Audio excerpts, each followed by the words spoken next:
Hi, good afternoon. Welcome to the marketplace. Coming up, cylinder recirculation model expected to take off today as National Petroleum Authority insists it will address safety concerns in the industry. Also coming up, National Pensions Regulatory Authority backs proposals to increase workers' contributions to SNIT as concerns grow over sustainability of the scheme. And on show business, we will discuss music streaming services, while some artists are raising concern despite the industry making billions of dollars in revenue.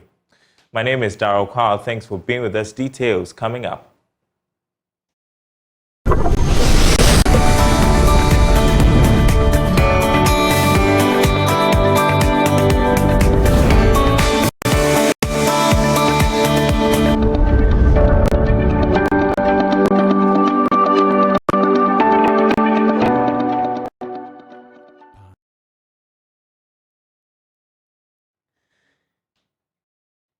All right, first up, the cylinder recirculation model is finally taking off today after previous postponements due to industry concerns.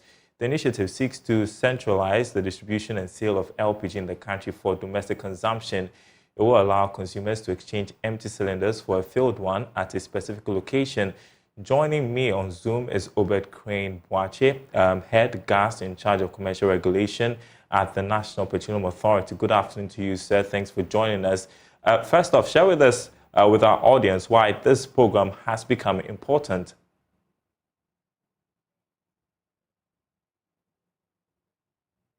You're muted.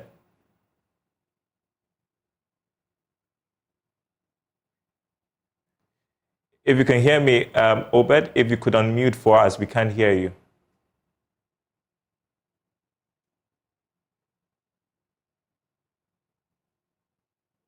All right, we're having trouble with the audio from Obed Crane Boache, who is head of gas at the National Petroleum Authority. We'll try one more time to see if he can hear us and if we can hear him as well. I was asking if you could share with us why the program has become important. Okay, we'll fix that audio problem and get back to the discussion. But in other news, the National Pensions Regulatory Authority says it supports proposals for workers' contribution to the SNIT scheme to be increased, with fullest concerns about the sustainability of the scheme if drastic measures are not taken to review contributions. Speaking on PM Express Business Edition, the Chief Executive Officer of the NPRA, Hayford Atta-Kofi, said it was time to engage various stakeholders on the issue. Sustainability is very important because that is what, keeps systems running. Whilst you are in a particular situation, you look ahead, and that's what pension is all about sustainability. Yes, and then after years of agitation, we all know the story between 1991 and 2004, when comparisons were made between CAP 30 and then the SNIT scheme, and then the unions started, and then government responded. So national conversation is always very good. If we think that the three-tier system and the percentages of contribution, the 5 and then the 13.5 is too small, and we need to up it up, yes, it can begin. As regulators, we're not against that kind of national conversation at all. The issue about CAP 30, whether it should continue or it should it, and all those things. I mean, these things have come as a result of national discussion. So yes, if the will for changes, and I do know, for example, that the actuarial valuation, the last one that SNIT did, there was a recommendation that contributions need to be upped a little bit. Yeah. So all these are discussions that we're not opposed to at all. If you look at our 5-year development plan for the pensions industry, one key area is the sustainability of the basic national social security scheme, of course. And so for us as regulators, even the 3-year interval that the actuarial evaluation is done, we think is too long. we think that every year.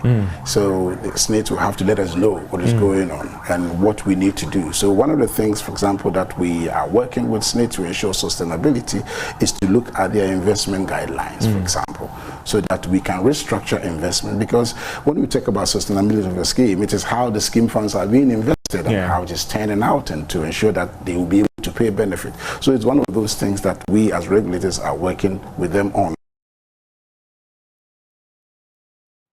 Now, leading security solutions firm Virtual Security Africa says its varied cutting-edge technology in security solutions and excellent before and after sales service is what you need when you think technology. Key management systems, electric fencing, access controls and intruder alarm systems and more is what Virtual Security Africa has to offer. Sales executive Esther Boaje has been speaking to Joy Business ahead of Johnny's EcoBank Habitat Fair.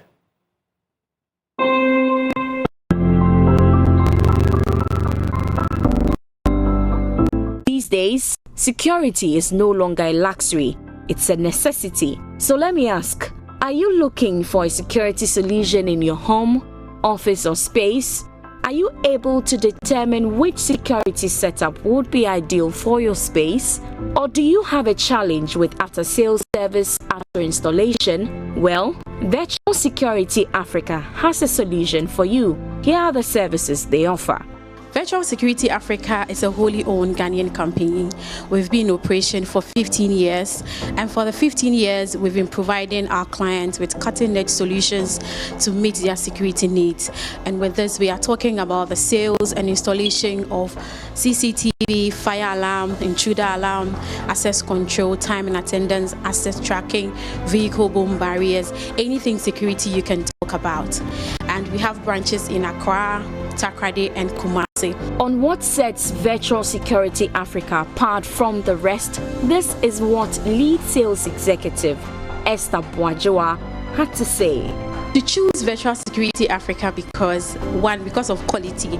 We have been in the system for 15 years, and for 15 years we've been consistent with giving quality in our products to our customers. And also, if you are buying from us with regards to quality, you are buying peace of mind. Peace of mind in the sense that we are NDAA compliant. Also, we give free on-site consultation. With that, we come to your site or your space and we advise you on the type of product that you would need in your space. So we help you in making a purchasing decision, and we do that free. We have a strong research and development team that always goes out to do research, and because of that we are able to stay consistent with new technologies and innovations when it comes to security. We offer lifetime after sales support. With this, when you buy the product and we install for you, we don't just leave you at installation, we go through with you. And the first 6 months is even free. So if there's any issue with your product after installation, we are always at your call to come and solve the problems for you. Esther explains why businesses should leverage the EcoBank Journeys Habitat Fair to expand their reach and boost sales. Habitat Fair has been impactful to our company. Looking at last year and previous years, we started off as exhibitors, now we are sponsors. It has given us a great raise in our clientele base. We have been able to serve a lot of homes with our security solutions. And this year we are participating because we want to be more visible. The impact it gave us last year, we want to build on that. And our main aim is to make sure that almost every home in this country has security. So this year we are making sure that the cost of owning a security solution in your home is very affordable. So we are participating and we are making sure that our customers and our patrons get quality yet affordable products. So we entreat all and sundry to pass through the next clinic of the Habitat Fair and visit our stands at Virtual Security Africa, because we have a lot of goodies to offer our patrons. We are heavily discounted. We are giving out free devices. We are giving out free GSM or free video audio intercom if you purchase any of our CCTV packages. And if you even walk in without buying anything, we have souvenirs that we are giving out to patrons. So we want everybody to pass through our stands at Virtual Security Africa, and we have a lot of goodies for you. We have branches in Accra, Takoradi, and Kumasi. In Accra, our main office is at Tesano, opposite Alive Chapel. Our modern showroom is at Jowulu, opposite the UBA. And in Kumasi, we are at Santasi Runabout, opposite the Golf Filling Station, Yasantua Building. And in Takoradi, we are off the Kintampo Road, very close to Toyota Ghana Limited. Otherwise, you can also find us in our showroom at Jowulu, opposite UBA, first floor Nanadepa Plaza. You can also call us on 055-874-0764, 055-874-0764. You can follow us on our social media pages on Facebook, Instagram, Twitter, and Threads at Virtual Security Africa. Our website is www.virtualsecurityafrica.com. At Virtual Security Africa, we say one thing: we will beat the advertised price of any security product of comparable quality. So come and let's help you make a purchasing decision. Now you know. Make sure you visit the Virtual Security Africa stand at this year's EcoBank Joy News Habitat Fair. When you think of security solutions, think Virtual Security Africa.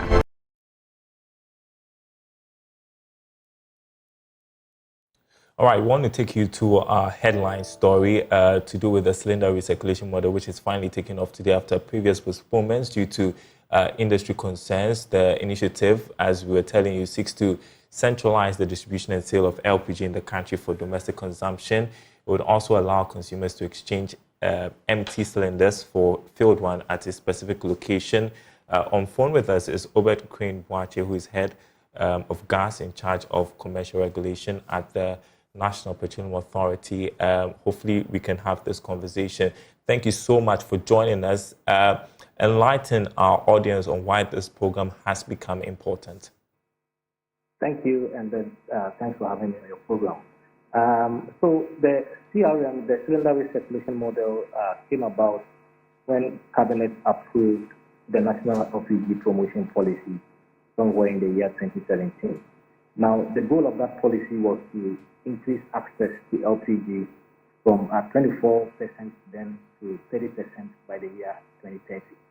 And that goal, we think, is very much relevant today. And so when Cabinet was approving the policy, they gave express directives to the National Petroleum Authority to implement the cylinder recirculation model as the model for distribution of LPG for domestic use. The idea is the cylinder recirculation model allows us to bring LPG to consumers in a less costly and safe manner than the current model. And so this was the underlying principle behind the introduction of the cylinder recirculation model. So has the program started in earnest today? What feedback are you getting on the ground? Okay, so the program has started from September, as we have put out in the media. What we mean by the program starting out in September is that from now onwards, we have granted the actors, the various actors or the various service providers, the permission to begin putting their cylinders, their branded cylinders, out there on the market. And that is going to run side by side the existing model that we have for a transition period of 3 years that we have proposed. And so you would continue to fill your cylinders at the refilling stations where you have always been filling until you see a cylinder exchange point pop up in your area, where you can go and then exchange a cylinder for a branded one. And yeah, so as you explained, this is going to run alongside the old or the usual way we know how to fill our cylinders, right? And for how long before you phase out this usual way we know how to do it? Okay, so we've given ourselves a transition period of 3 years, which is subject to review. As with most policies, I mean, you review the policy as you implement. And so we will continue to engage our stakeholders even as we implement the CRM. And then after 3 years, we'll see where we are and whatever actions we need to take going forward. Would consumers still require the use of the Ghana card? Okay, so under the cylinder recirculation model, when you go to a cylinder exchange point, the cylinder you would pick belongs to the bottling plant company. Under the CRM, they would procure the cylinders and then brand them and then distribute them through the LPG and then at their exchange point. And so we are saying that because you are picking the cylinder of the bottling plant company, they need to know their cylinder is in the possession of Mr. A or Mr. B. In that regard, we need you to identify yourself and be registered, so that if you take the cylinder away and for 8 months, 10 months, you have not returned the cylinder, they can begin to inquire about where the cylinder is. So that is the idea behind the registration. And we have said, in this country today, Ghana card is the most preferable form of identification for most activities. But where you don't have a Ghana card, any acceptable or valid ID could be accepted as the registration document. And we even anticipate in certain instances, there are dealers who know their consumers or their customers and may not, require their consumers to go through any of this process. So I know that the LPG marketers initially raised some concerns about the structures, whether or not there were right structures in place for successful implementation of this program. Have those issues been ironed out? Okay, so in terms of structures, yes, one of the key structures required is the bottling plant. In fact, we did a pilot of the CRM somewhere in the year 2001, and we used the refilling station to mimic the role of the bottling plant. But now we have the bottling plant in place, which are key. Also, when it comes to the cylinder exchange points, yes, we have some cylinder exchange points already that are ready to roll out. We are also engaging the LPG marketing companies to begin to transition some of their exchange points, their refilling, current refilling stations, into exchange points, also participate in the program. And we have vehicles. We have actors who are already having vehicles doing some bit of recirculation already. And so we have the transporters whom we have engaged, and they have ready some vehicles in the area of transportation already. And so, as I indicated, the idea is to run side by side. So we believe we have some infrastructure to start with the rollout. And as we go on, we will gradually roll out as the infrastructure becomes more visible in most of our communities. Are there any challenges you anticipate and any measures in place to address those challenges at the initial stages? So the bit of challenge that we anticipate currently is our ability to educate the public so that they are aware of the CRM and how to participate. We have started that engagement from last week, and I hope you started seeing some of our publications and some of our advertisements out there. Starting from this week, we will continue to be on the news media platforms to make sure that we sensitize and educate the public so that they can become knowledgeable about the CRM and how they can participate going forward. Thank you so much for joining us, Obed Queen Boache, the head gas in charge of commercial regulation at the MPA. I appreciate your time this afternoon. Well, time to discuss show business, and technology undoubtedly has made things easier in many sectors, and the music scene has not been left out. The ease of accessing tons of songs that would have taken days in physical record stores to collect has changed with streaming platforms optimizing this process at the click of a button. But is it reflecting on industry sales, and why are some artists raising concern if it is such a blessing? To explain this, on the second edition of our all-new segment, Show Business, is culture journalist with myjournline.com, Kenneth Awachudako. Good to have you in studio once again.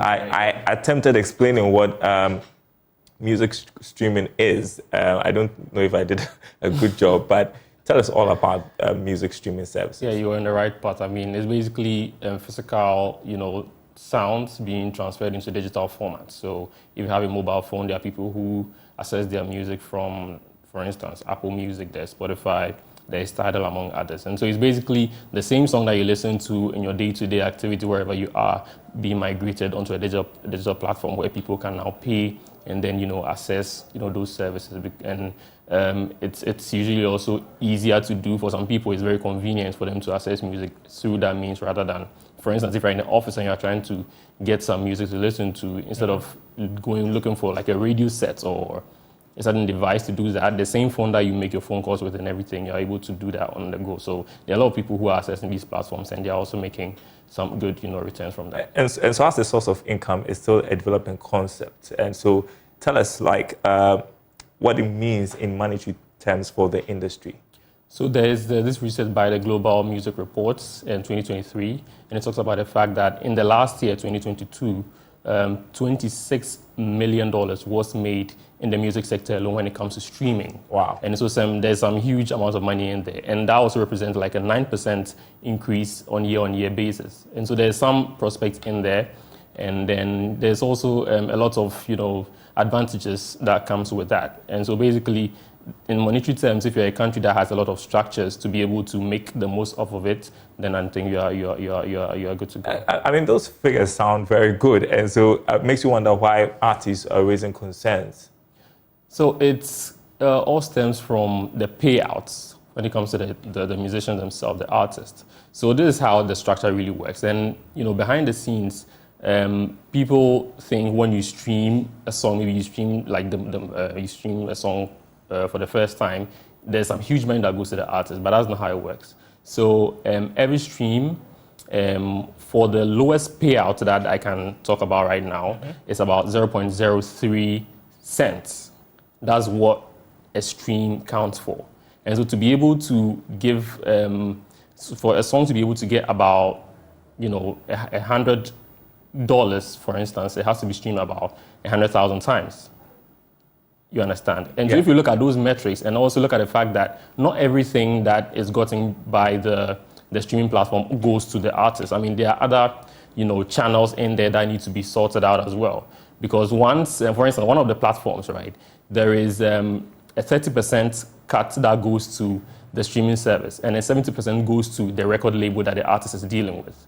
And so once that 30% is out of the way, that 70% that is supposed to go to the artist also has another angle that goes to the record label itself. Besides the record label, depending on how the negotiation between the artist and the record label is, the label gets that amount, the artist also gets the rest of the cut, and then has to also distribute it amongst the songwriter, the distributor, and also if there is a producer who has been assigned on the split sheets. And so it's not just like the one that you stream goes directly to the artist, but there are very different avenues of that. And so these are the reasons why some artists are, pushing for the payouts, for instance, like the lowest payout being like $0.03. They want that to be increased to help so that when the payouts come, they are able to get some amount of money to cushion themselves in the industry. Makes sense, doesn't it? Well, I know it's difficult to figure out. Get the figures for local artists, but I'm just wondering whether our local artists are benefiting from this as well.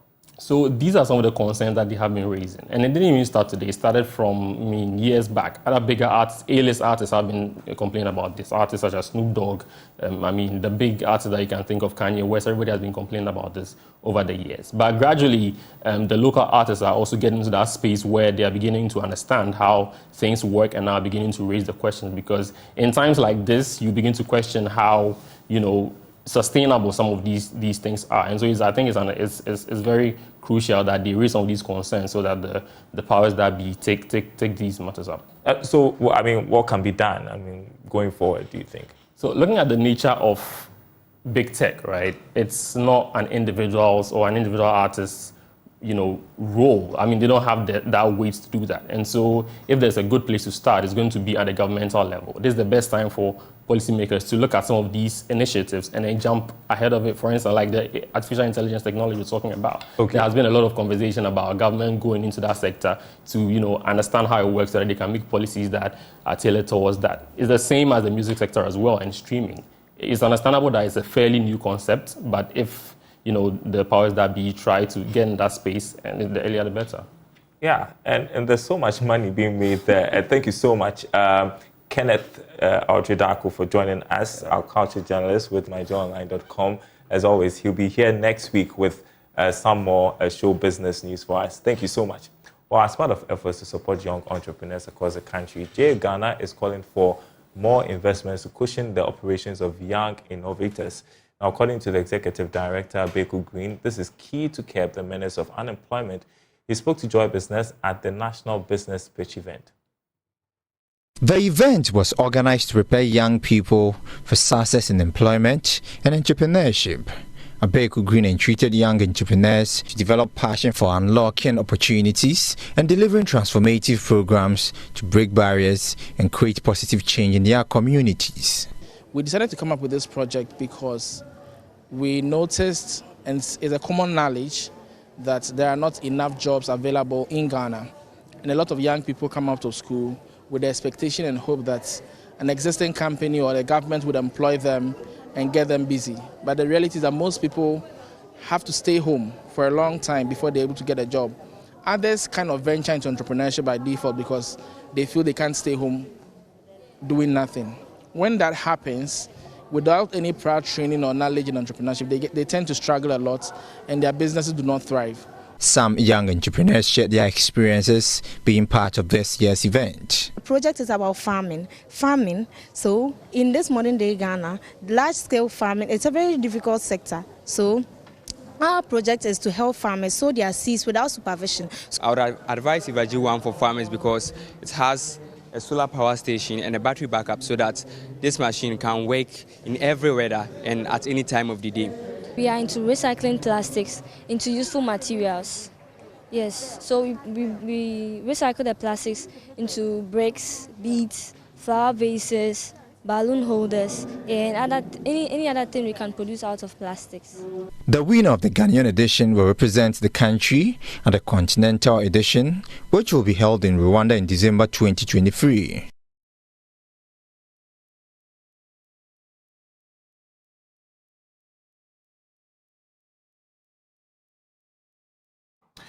And that's the marketplace. Thanks for watching, everyone. We are